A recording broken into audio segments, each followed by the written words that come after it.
Good morning बच्चों, आप सभी कैसे हैं। मैं राजेश कुमार। आज बच्चों सामाजिक विषय में जो आर्थिक विकास की समझ इस इकाई 4 में अपन प्रथम अध्याय का अध्ययन कर रहे वर्तमान में। इसके क्रम में मैं आज आपको सार्वजनिक पिछली व्याख्यानमाला में मैंने आपको सार्वजनिक वितरण प्रणाली के क्या लाभ हो सकते हैं, इन लाभों के बारे में चर्चा की थी।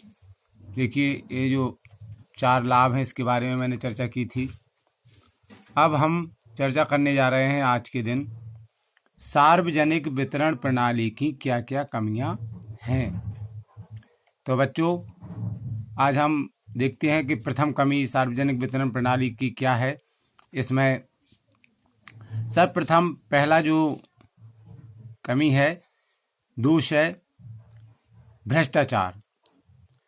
सार्वजनिक वितरण प्रणाली का सबसे बड़ा दोष इस प्रणाली में निरंकुश भ्रष्टाचार होता है। यानी इस प्रणाली में सबसे ज़्यादा भ्रष्टाचार की संभावना ज़्यादा रहती है। इस कारण से इस प्रणाली में ये कमी पाई जाती है, सार्वजनिक वितरण प्रणाली में। इस प्रणाली की दूसरी कमी क्या है?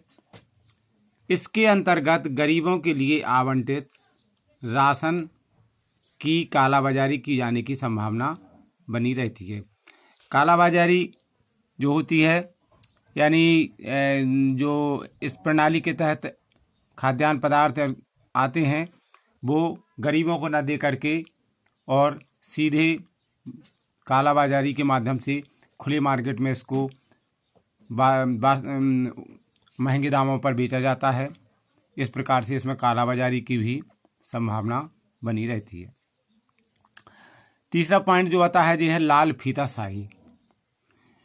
इसके अंतर्गत बच्चों सरकारी नौकरशाही अधिक प्रभावी है, जो इस प्रणाली को जर्जर बनाती है। यानी इस प्रणाली की एक कमी और है कि इसमें सरकारी अफसरों के माध्यम से ये सब देखरेख होती है। चूँकि सरकारी कार्यक्रम है, ये सरकारी योजना है, इसको संचालित सरकार के द्वारा ही किया जाता है, जिसमें जो अधिकारी वर्ग और नौकरशाह होते हैं, इसमें इस प्रणाली में इसका जो बोलबाला है वो सबसे ज़्यादा होता है और इस कारण से उनकी मनमानी के हिसाब से इस कार्य को संपादित किया जाता है। इस कारण इस प्रणाली के अंतर्गत सरकारी नौकरशाही अधिक प्रभावी होती है, जो इस प्रणाली को कमज़ोर या जर्जर बनाती है। बच्चों, आगे जो इस प्रणाली की चौथी कमी है अकुशल प्रबंधन। अकुशल प्रबंधन के कारण खाद्यान्न खरीद से लेकर वितरण तक सरकार को भारी राजस्व की हानि होती है। प्रबंधन ठीक ना होने के कारण, उचित प्रबंधन ना होने के कारण इस प्रणाली में सबसे ज़्यादा कमी पाई जाती है और प्रॉपर प्रबंध ना होने के कारण, मैनेजमेंट ना होने के कारण इसमें खाद्यान्न जहाँ से शुरू होता है खरीद, और खरीद से लेकर के सरकारी खरीद से लेकर के जब सरकार के माध्यम से ही इसको आवश्यक ज़रूरतमंद गरीब वर्ग के सामाजिक व्यक्तियों तक पहुंचाया जाता, इसमें ठीक प्रबंध न होने के कारण यह इसमें भारी सरकार को राजस्व की हानि का सामना करना पड़ता है। बच्चों, राजकोषीय घाटे की पोषक। इस प्रणाली की एक कमी और है राजकोषीय घाटे की पोषक।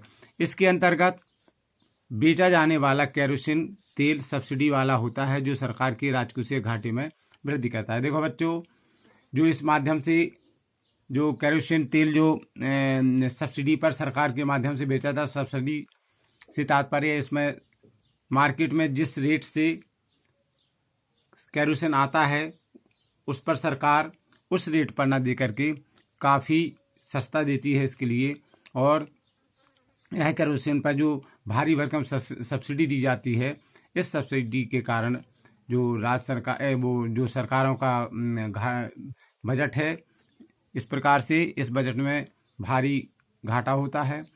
इसलिए हमेशा राजकोषीय घाटे को बढ़ाने में ये प्रणाली मदद या वृद्धि करती है।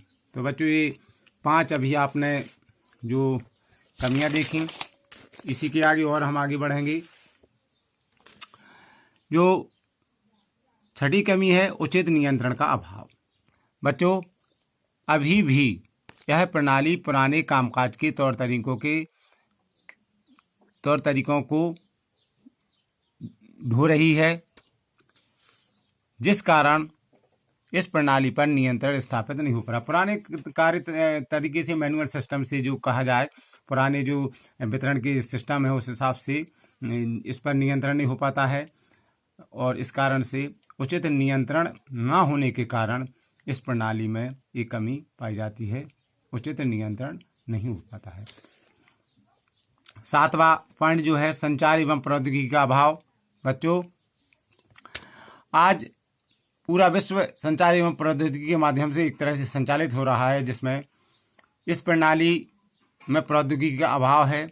वर्तमान संचार प्रौद्योगिकी के युग में भी सार्वजनिक वितरण प्रणाली इससे वंचित है, जिस कारण समय, धन व संसाधनों की बर्बादी होती है। देखो बच्चों, हालांकि अब धीरे धीरे ये जो व्यवस्था है ये प्रौद्योगिकी का प्रयोग करके बढ़ाई जा रही है। धीरे धीरे अब प्रौद्योगिकी का भी इसमें प्रयोग होने लगा, लेकिन कुछ समय तक इस व्यवस्था में संचार प्रौद्योगिकी का अभाव था, और इस कारण से इस प्रणाली में काफ़ी धन व संसाधनों की बर्बादी हो रही थी। आगे बच्चों, इस प्रणाली की मैंने आज आपको 7 विशेषताएं बताई, और इसका हम प्रश्न आपको अभी लिख के भेजते हैं कि सार्वजनिक वितरण प्रणाली की क्या कमियां हैं, समझाइए या बताइए। तो ये प्रश्न हम अभी आपको बना के भेजते हैं। आज के लिए ये प्रश्न है, सार्वजनिक वितरण प्रणाली की कमियां क्या हैं, बताइए। तो इस प्रकार बच्चों, आज हमने आपको सार्वजनिक वितरण प्रणाली के बारे में की कमियों के बारे में विस्तार से जानकारी दी, और ये आप नोट्स में आपको अभी स्कैन करके इसको आपके पास भेज दूँ, और आप इस तरह से हमारे द्वारा भेजी गई पाठ्य सामग्री के माध्यम से आप नोट्स भी बनाते रहिए। आज के लिए इतना ही काफ़ी है। कल फिर मिलेंगे पुनः इसी कक्षा में। तब तक के लिए बाय।